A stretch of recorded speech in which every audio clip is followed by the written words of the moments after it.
Coucou la famille, bienvenue sur la chaîne. Heureux de vous retrouver aujourd'hui pour une nouvelle vidéo. Vidéo concernant le match Manchester United face à Manchester City. Victoire de Manchester City 3-0, doublé de Erling Haaland. Donc, avant même d'entrer dans le vif du sujet, j'aimerais juste qu'on parle 2 minutes de Erling Haaland. Donc, vous voulez me dire que ce joueur-là sera privé de Ballon d'Or. Ce joueur-là, qui, la saison dernière, fait une saison d'anthologie. Il remporte tout ce qu'il peut remporter, tout ce qui est possible de remporter avec un club anglais. Il a tout remporté, sauf la Carabao Cup si je ne me trompe pas. Si je ne me trompe pas, peut-être. Il a tout remporté. Meilleur joueur de l'UEFA. Il a remporté le trophée de Best. Meilleur joueur de Première Ligue. Meilleur buteur de Première Ligue. Meilleur joueur de la Ligue des Champions. Meilleur buteur de la Ligue des Champions. Il a tout fait. Il a eu la saison qu'il faut. Mais juste parce qu'il n'a pas marqué en semi-finale de Ligue des Champions et en finale, ça peut arriver, et qu'il ne joue pas une Coupe du Monde qui se déroule bizarrement en plein milieu de saison en décembre, et qu'il ne performe pas pendant 4 semaines, 4 semaines sur 8 mois, ça le prive du prix du meilleur joueur. Attendez une minute, le Ballon d'Or, il est là pour récompenser quoi en fait? Le meilleur joueur? Parce que il faut juste... Moi, voir un joueur comme Erling Haaland performer aujourd'hui face à Manchester United, l'un des clubs que je supporte, voir ce joueur-là, ce dieu nordique, performer à ce niveau et ne pas être récompensé d'être le meilleur joueur actuellement au monde, mais vous vous moquez de qui?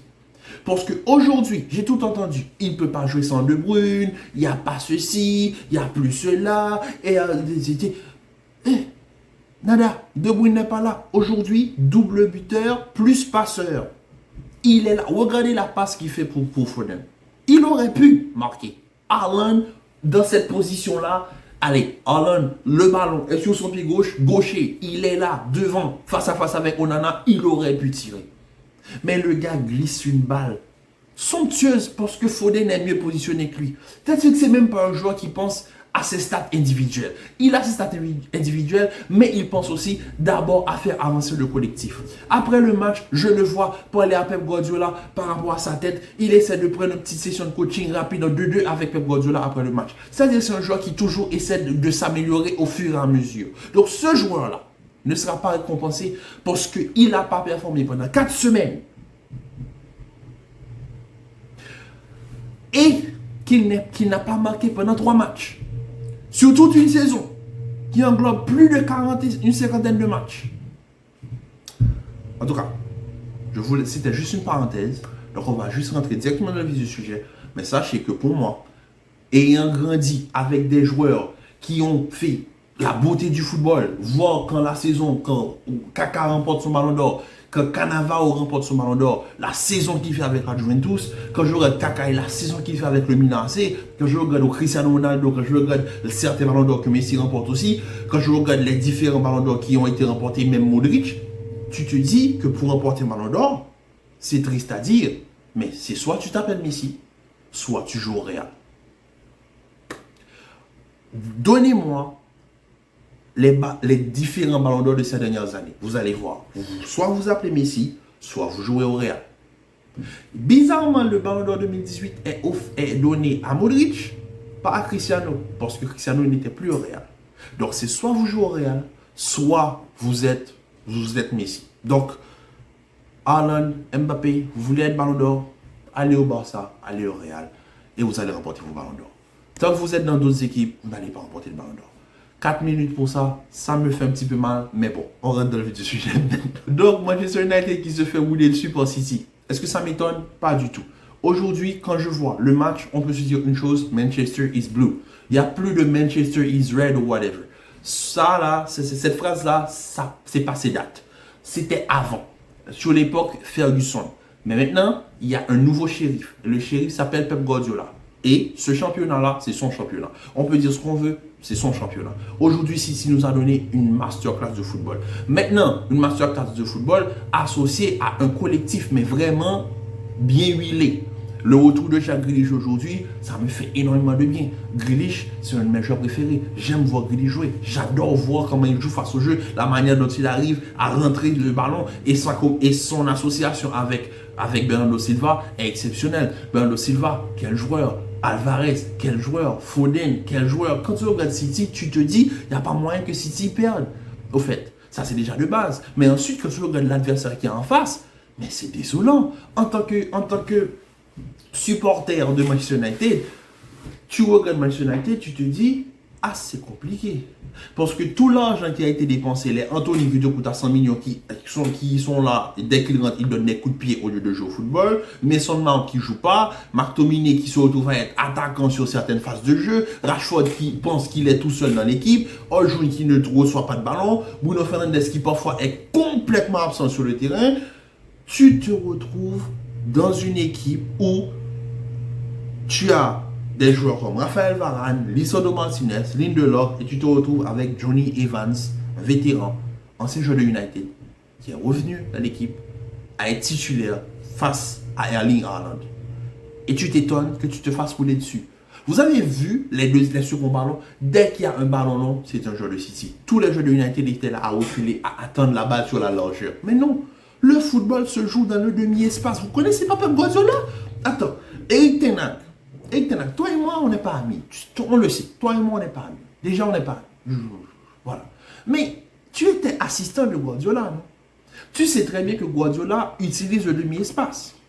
Donc, comment tu peux oser venir jouer face à Guardiola et utiliser la largeur? Utiliser la largeur. C'est-à-dire un long ballon.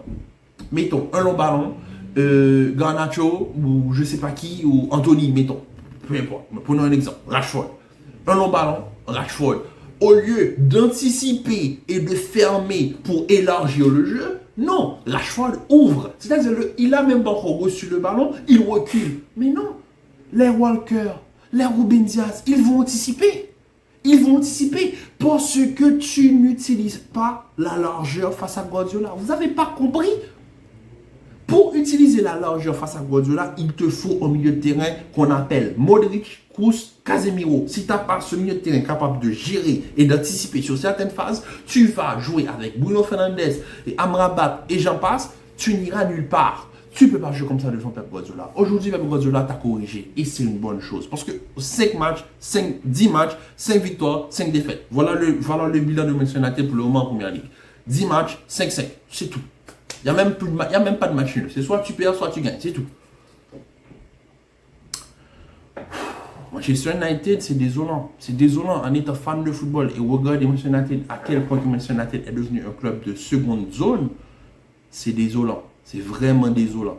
Mais, il faut le dire, l'adversaire que Manchester United faisait face aussi, c'est l'ogre. C'est l'ogre du football européen. C'est l'ogre du football tout court. Quand tu as l'un des meilleurs entraîneurs de l'histoire du football, associé à l'un des meilleurs attaquants, l'un des meilleurs numéro 9 que peut-être de ces dernières années que le football a pu générer, associé à un collectif aussi fort que celui de City, du gardien jusqu'au remplaçant,